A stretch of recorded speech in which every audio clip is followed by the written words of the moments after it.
All right, I lied. I might have bought one more thing this year, just one more. But I'll explain. Stay tuned.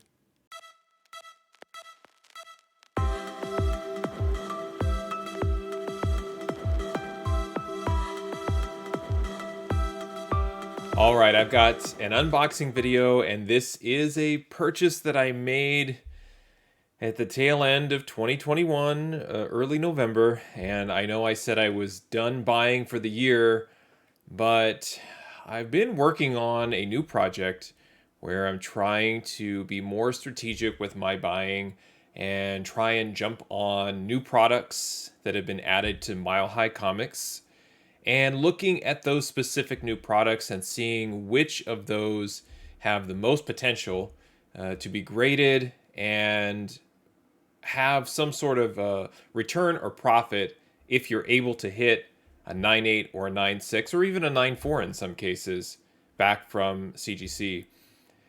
So I was working on this project, and I'll show you kind of what I've been doing here.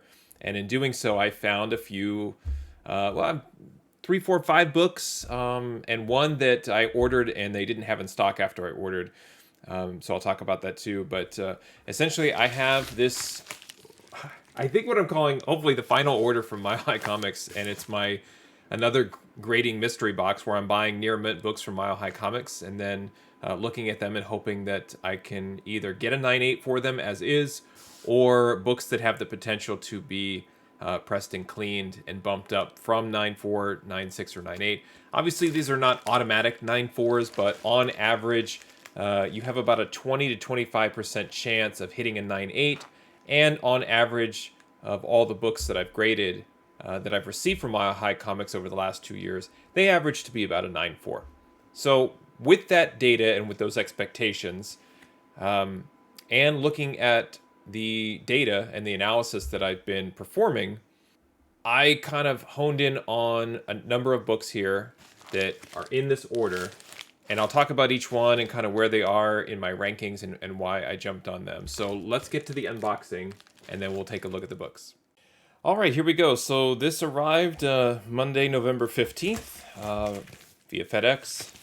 This is something that I would like to point out when you're ordering from Mile High Comics. You want to select the FedEx option. You have the good thing it's mailed in this secure package.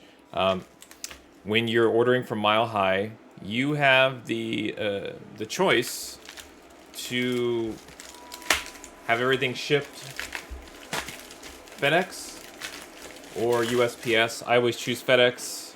There's no extra charge. The only thing you pay for from Mile High Comics is insurance, and it's usually $2, $3, $4 depending on the value of the book. So that's kind of how they do this with insurance, is they look at the overall value of the books, and then they calculate, like I said, a few dollars there.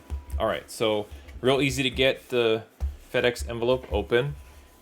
Now I'm just going to tear open the cardboard mailer. I've gotten this down to a science where I don't even need my trusty scissors. All right, and then it's always interesting, the only random part is kind of the inside. It's almost like they have different people packing the shipments. Then, of course, I just said I didn't need my scissors, but I actually do because they've taped it here. So let me open that. I'll probably have to cut one more side here.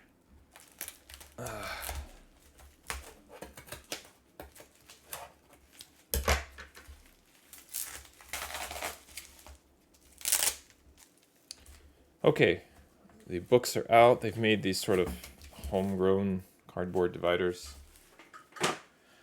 Although I like to keep everything, those I usually throw away. All right, scissors away. Some extra bubble wrap that I'll keep. So once you get to this point, the pretty standard way that Mile High packs these up is they have this oversized plastic bag. Again, more tape.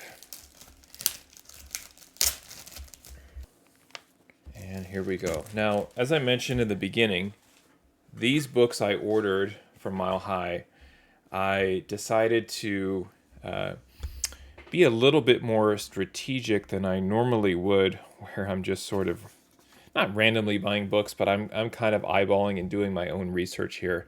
And what I did was I decided to take my analysis and my strategy, or at least my theories, and kind of put them to the test here. And so let's go over and show you the books that I got. And this one I want to save for last because that was the gem, I believe, or I'm hoping. Okay, so the first book is Amazing Spider-Man 306. And this is from 1988. This is the part of the Todd McFarlane run of Amazing Spider-Man. I have 298 through 301, and then some random issues, through the early 300s and the early 310s. This one I did not have. This is an homage to Action Comics. And this one, I took advantage of their, I think at the time it was a 50% off coupon. Right now they're offering a 60% off coupon. And if I'm just looking at it in the bag and board, the spine looks great. Looks really nice. So to me, it looks like without taking each one out of the bag and board, we're going to have an issue with that little corner to see if that's enough. But I would say just at first glance, this is a 9.8 candidate. So that's really cool. This one is Avengers 123. And this one is the origin of Mantis. Mantis from Guardians of the Galaxy. So this was really a pickup, a Bronze Age pickup, but also a key, minor key, I guess, origin of a minor MCU character. I mean, she's been in several MCU movies. Not quite the same depiction of Mantis in the MCU as it is here in the comic, or vice versa. And again, I'll show you kind of the rankings and my strategy on this, but was really trying to hone in on specific books that had a lot of value. Giving this kind of a once over through the bag. I probably see 6 or 7 spine ticks, so not a 9.8, but still a really sharp copy. If I'm guessing, it's somewhere in the 9.2 to 9.4, possibly 9.6 range. Looks pretty good. So happy with that. All right, so this was a 5-book order, and it ended up getting 4 books. So this is book number 3. This is Marvel Premiere number 13. And this is Marvel Premiere featuring Doctor Strange. And I've heard a lot of people starting to talk about Marvel Premiere and some of the, I think, values with those books. This was Avengers 123 was the most expensive of the 4. This was the second most expensive. But I wanted to go back and start looking at the Marvel Premiere Bronze Age books to see what kind of value there is to be gained there. Now, what's unfortunate is this book is sliding off of the board, so it looks to be in a Mylite or some sort of Mylar bag, which is kind of odd for Mile High Comics. They typically don't do that. But the top of the book looks really great. Just a slight miswrap. Corner is sharp. Couple of spine ticks, but not too bad. So again, looking at a probably at least a 9.4, I would hope, unless I'm missing something. Is it a 9.8 candidate? This one might miss. I might have whiffed on this one. It might be a 9.6, but really, I mean, again, I'm talking about, is it a 9.2, 9.4, 9.6, or 9.8 on this Bronze Age Marvel Premiere Marvel Comics book? So, again, that's what I'm targeting here, and that's what I'm looking for. So the last book in this order, and this one I will explain the numbers on this one because I was really surprised when they had this in stock and they listed it as near mint. So this is Spectacular Spider-Man number 9, and this is the first appearance of the White Tiger. So this was one that there's been some recent speculation in terms of this character showing up in Black Panther 2 in some way, shape, or form. This is from 1977, listed as near mint on Mile High Comics. I will tell you right there is the problem. Color breaking spine tick right by the T in Tiger. Not much I can do about that. It feels like it has a little bit of spine curling. So there's that as well. But otherwise, a really strong copy. Another minor hairline spine tick that's color breaking there. But sharp otherwise. So, again, if all 4 are 9.2s, so be it.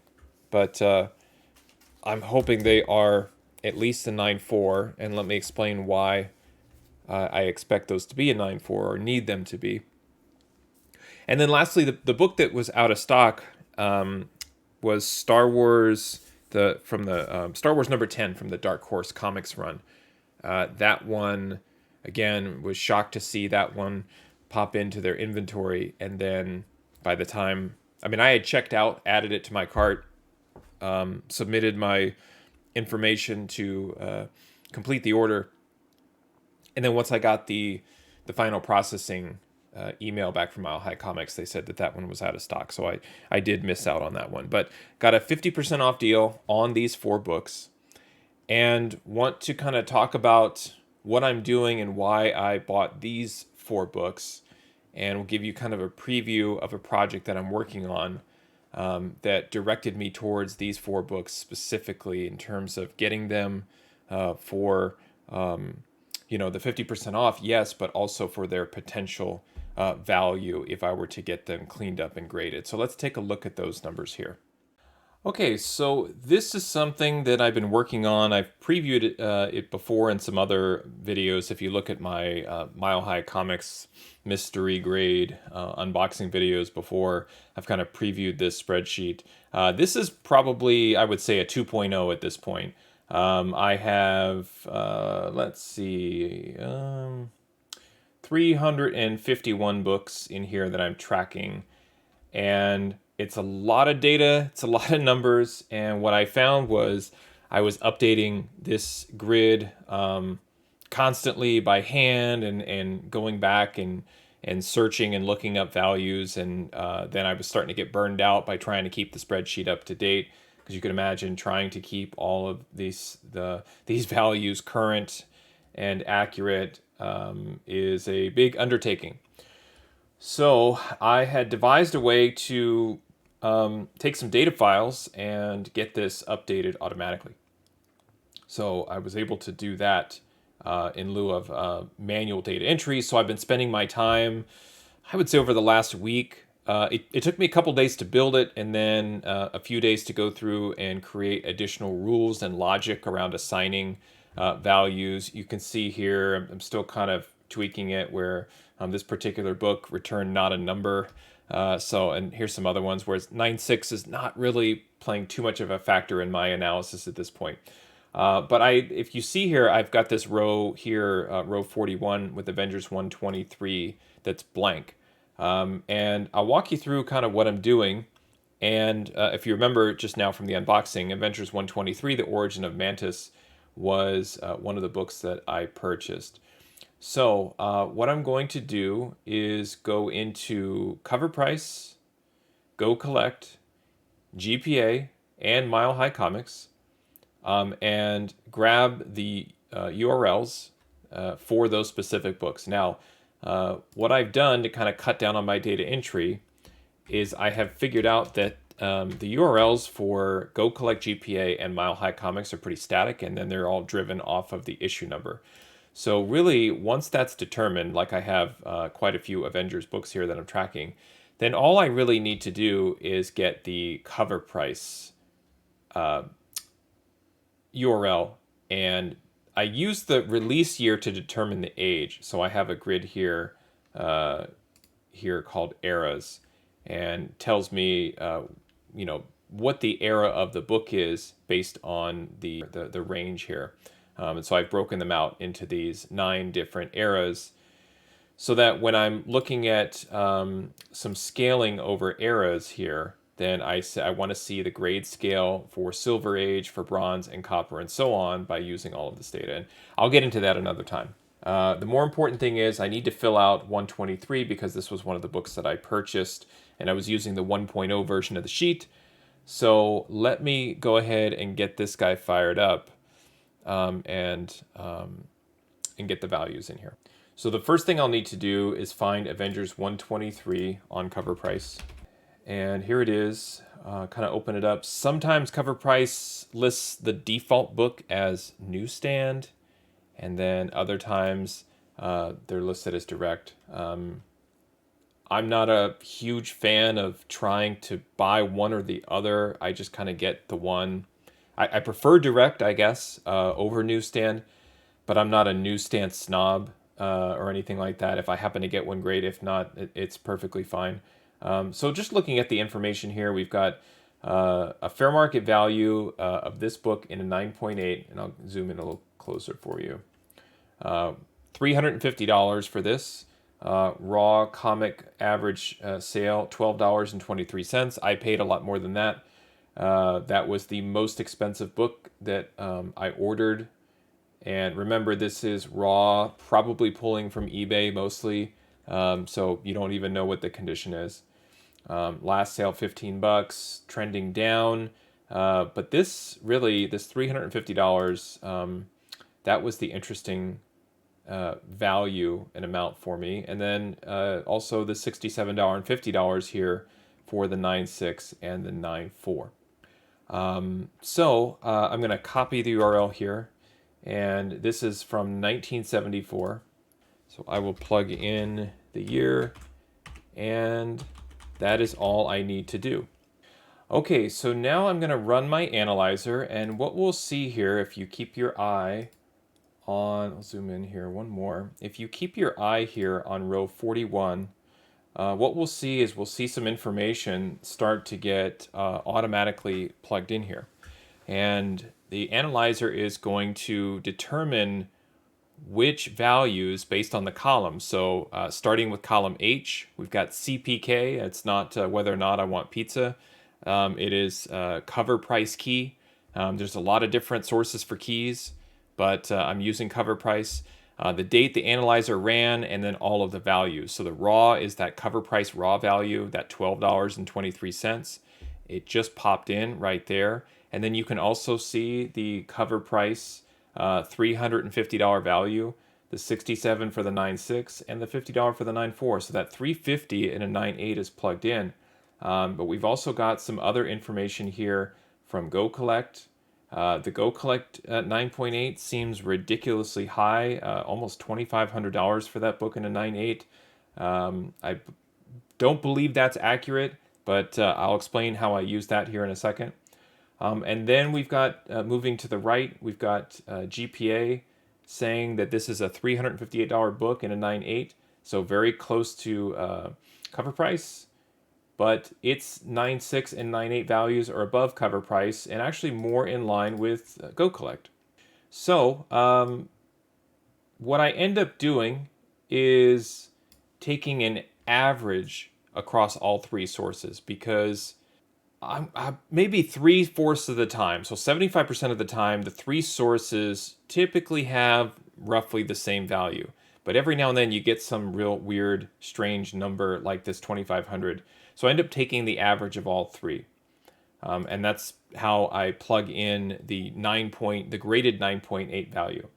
So there was a GPA last sale 300 in a 9.8, trending down from 358. But that last sale date was March 2021. So there was no 9.8 sales recently here in November. Now, the Mile High near mint price being 0 means it's sold out on Mile High. You can't get this book anymore. And I purchased this book on November 8th, and I like to track this here. And I purchased it for $60. Oops, was I not supposed to tell you that? Oh, that's right. I got it in a dollar bin. Anyway, so I plug it in here, and let's just look at the numbers here for a second without any analysis. So I paid $60 in hopes I could get a 9.4. The reason that this was a calculated risk was because a GPA 9.4 value is currently $118. Go Collects is 100. Cover price is 50. And again, I'm taking the average of those threes when I'm making my calculations. But in the end, even if I'm adding some number, which again, I've got kind of a fixed CGC cost of $26.37. And again, not going to explain how I came up with that number. I'd be more than happy to break that down in another video. But what I'm doing here is I am figuring out if I purchase the price and I get it at a 9.4 from Mile High. So just sort of sight unseen, I take it right from the Mile High box that I just opened, and I send it off to CGC. I don't do a thing with it, and it comes back and it's a 9.4. Then what happens? I would say that it cost me that roughly 27 bucks, which would make this an $87 investment, and I could turn around and sell it for $118 as a slabbed 9.4. You know, you'd have to figure in taxes, fees, the insurance back from Mile High, and it's plus or minus 10, 15% overall. So in a worst case, maybe you made 10 bucks, 12 bucks, $15. Doesn't sound like that big of a profit, right? The reason I do this is because it has the potential to be a 9.6 or a 9.8, right? So the 9.4 is sort of the minimum risk. Now, it could be worse than a 9.4, and if that happens, then that's the gamble. Then you've lost. But in the majority of cases, you are getting a 9.4-ish type of book back from Mile High. Now, this is all just in alphabetical order. Let me go down to Spectacular Spider-Man number 9. So this is right here on road 231. So I purchased this book for $28.50 in this same order from November 8th, 2021. Look at the 9.4 values on this one. $146 GPA, $130 Go Collect, and cover price is the lowest at $48. Taking the average of those, which again, if you're looking at like heritage auctions, heritage almost always is probably plus or minus 10%, I would say on average, of the GPA value of a specific grade. I feel like that's sort of the guide the bidders or collectors are using when they're looking for books at heritage. But again, story for another time. And you're buying this because in a worst case, you're getting the book back as a 9.4, you slab it and you sell it and you get your money back, right? That's the whole point, is that it's very low risk. In this case, though, if I'm looking at the GPA value, which I know in this example is the highest of the three, but even if we're averaging, doing the quick math here, $320 divided by 3, and we're at $106, roughly somewhere $100 to $110 is the average, I would say, of 9.4 of those three sources. A $29 book plus $27 to grade it, that's $56. 110 being the average, you've doubled your money, even if it's in a worst case. So think about that for a second. You're doubling your money on a 9.4, but it has the potential to be a 9.8. $609, $600, and then cover price over here at $686. That's crazy. So again, I saw this book when I was doing some analysis on it. Now, how did I find it? Like, where did I come up with this? How did I know Spectacular Spider-Man 9 was there? I target books around the Bronze Age, some silver. You're not really going to find a lot of silver on Mile High, and if you do, they're expensive, but there are some there. But Bronze Age, there's a really nice selection, and Copper Age, there's a really nice selection. And what I like is there are no variants, unless you're counting the newsstand to direct. No variants, very, very static, a lot of data. values that you can pull from sources with multiple sales. So a lot of real numbers. And what's interesting is if you're thinking about the market and market values, the market value using like GPA, for example, if you're using GPA as your source for market values, then that's the value of the book, right? But when you're purchasing the item from the store, is that the value? No, it's the cost, it's the price, but they're disconnected. And so that's what I'm finding interesting is that there's the value of the book in kind of an abstract way. Like if you own the book, there's some value there. But the actual store, I would say, is providing a value. Some might say Mile High Comics could be looked at as a price guide. And if so, then is that the market? So it's interesting that you're finding a book that has been rising over time in the market, like Spectacular Spider-Man #9, but the price is somewhat fixed on Mile High. So the prices on Mile High, they'll increase a little bit over time, but not based on the market. It's based off of an internal algorithm that may include market data or not. We don't know. If it did, there's no way that book sold for under $30 in a 9.4. That's ridiculous. Even the here, I'll go back to the spreadsheet here for a second. If you look right here, $38.60 is the average raw. So we're talking about that book being sold in a 6.0 raw or worse, and that's contributing to that value. If I put this book on eBay right now, raw, and said it was near mint, I'm getting way more than $40. So it's almost like taking advantage of a system that is not particularly in tune to the market.